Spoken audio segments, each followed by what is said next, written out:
بھائی کہتے ہیں نماز تہجد زیادہ سے زیادہ کتنی پڑھ سکتے ہیں اور سبحان ربی الاعلیٰ کتنی بار کہہ سکتے ہیں؟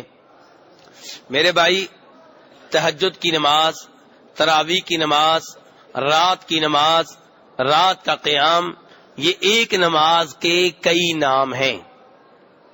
تہجد، تراویح، قیام اللیل، صلاۃ اللیل ایک نماز کے کئی نام ہیں۔ نماز ایک ہی ہے، نام مختلف ہیں۔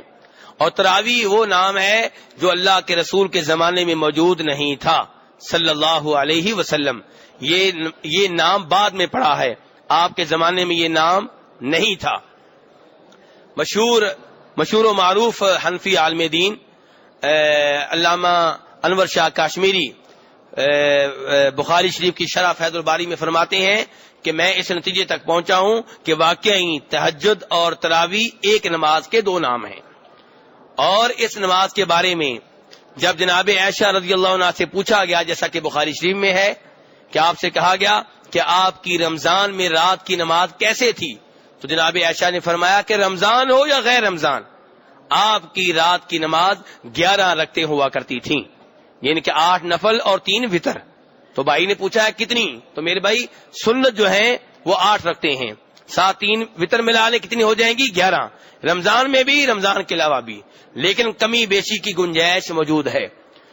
شیخ ابن باز، شیخ ابن عثیمین جو سعودی عرب کے بہت بڑے 2 مفتی گزرے ہیں، ان کا فتویٰ ہے کہ افضل اور بہتر جو ہے وہ 8 رکھتے ہیں، 3 وتر ملا کے 11، لیکن وہ فرماتے ہیں کہ کمی بیشی جائز ہے۔ تو اس لیے میرے بھائی آپ کم بھی پڑھ سکتے ہیں، لیکن زیادہ سے زیادہ جو مسنون ہیں وہ 11 ہیں، ویسے اس سے زیادہ پڑھیں تو اس کی بھی گنجائش موجود ہے۔ آگے بھائی پوچھتے ہیں کہ سبحان ربی اعلیٰ کتنی بار پڑھ سکتے ہیں؟ میرے بھائی 3 بار تو آپ پڑھیں، اس سے اضافہ کریں تو اچھی بات ہے، اور ورنہ اسی پہ اکتفا کریں تو انشاءاللہ کوئی مسئلہ نہیں ہے۔